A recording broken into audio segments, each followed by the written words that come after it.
অনেকের আমাদের উপরে অভিমান, আপনারা এই রায় মেনে নিলেন কেন? আমরা তাদেরকে বলেছি 17.5 বৎসর দেশ ছিল স্বৈর শাসনের কবলে। এরপরে একটা নির্বাচন হয়েছে, নির্বাচনে তো জনগণ ভোট দিয়েছে।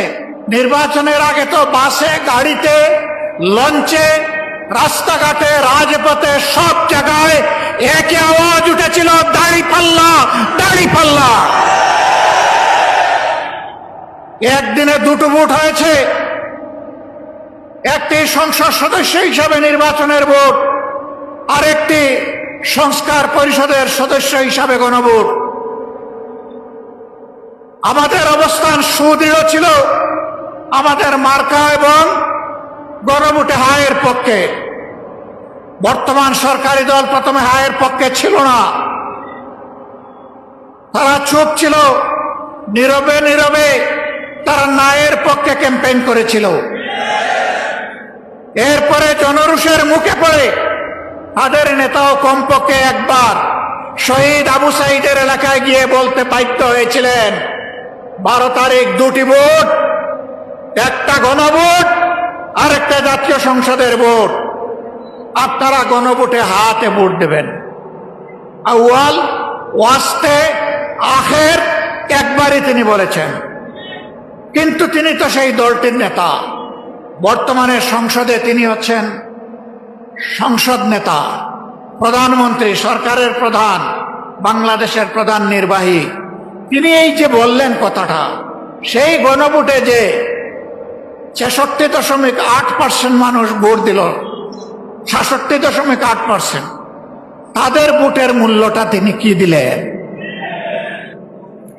মহান রব্বে করিমের দরবারে অযুত অসংখ্য শুকরিয়া আদায় করছি।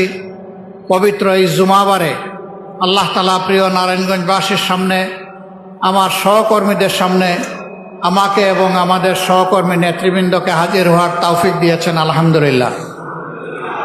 আজকের এই বিশাল কর্মী সম্মেলনের প্রিয় সম্মানিত সভাপতি, নারায়ণগঞ্জ মহানগরী সম্মানিত আমির, সাবেক ছাত্রনেতা জনাব মাওলানা আব্দুল জব্বার, মঞ্চে বসা কেন্দ্র থেকে আগত সম্মানিত নেতৃবৃন্দ, স্থানীয় নেতৃবৃন্দ, প্রিয় সহকর্মীবৃন্দ এবং সাংবাদিক বন্ধুগণ,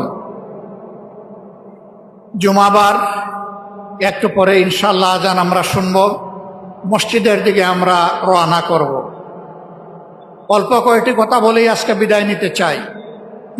আমার বক্তব্যের সূচনায় আমি গভীর কৃতজ্ঞতা জ্ঞাপন করছি 47, 52, 71 এবং 24-এ যারা বুক চিতিয়ে লড়াই করে বিভিন্ন সময় আমাদেরকে স্বাধীনতা, মুক্তি এবং শান্তির সুবার্তা দিয়েছেন।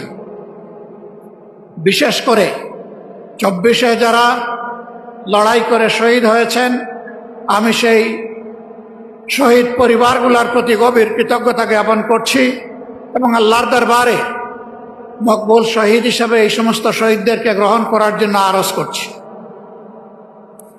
যারা আহত পঙ্গু হয়েছেন, মহান রবের দরবারে দোয়া করে আল্লাহ তাআলা তাদেরকে সুস্থতার নিয়ামত দান করুন। এখন আমরা যারা সরকারে যারা আছেন এবং বিরোধী দলে আমরা যারা আছি, আমাদের মনে রাখতে হবে 24 হয়েছিল বলেই 26 সালে বাংলাদেশে একটা নির্বাচন হয়েছে। 24 যদি না হতো 26 সালে বাংলাদেশে কোনো নির্বাচন হওয়ার কথা ছিল না। সুতরাং যাদের রক্ত এবং ত্যাগের কারণে আজকের এই সংসদ, সরকার, বিরোধী দল, তারা যদি এই সমস্ত শহীদ পরিবার, আহত পঙ্গু ভাই বোনদের প্রতি অবজ্ঞা এবং উপহাস করেন, অবহেলা প্রদর্শন করেন, এটি নিজের সাথেই গাদ্দারির সামিল হবে। আমরা অনুরোধ করব, এই সমস্ত লড়াকু যোদ্ধাদের অবদানকে কেউ যেন খাটো করে মেহরবানি করে না দেখেন। সম্মানিত বন্ধুগণ, এই নারায়ণগঞ্জবাসীকে আমরা আন্তরিক অভিনন্দন জানাই। বিগত নির্বাচনে হাজার জাল জালিয়াতি, সন্ত্রাস, কালো টাকার ছড়াছড়ি, ভয়ভীতি প্রদর্শন, হাজার জাতের মেকানিজম ইঞ্জিনিয়ারিং সব কিছুকে উপেক্ষা করে আপনারা 11 দলীয় ঐক্যকে একটা আসন কমপক্ষে আপনারা উপহার দিতে পেরেছেন। এই জন্য আপনাদেরকে অভিনন্দন।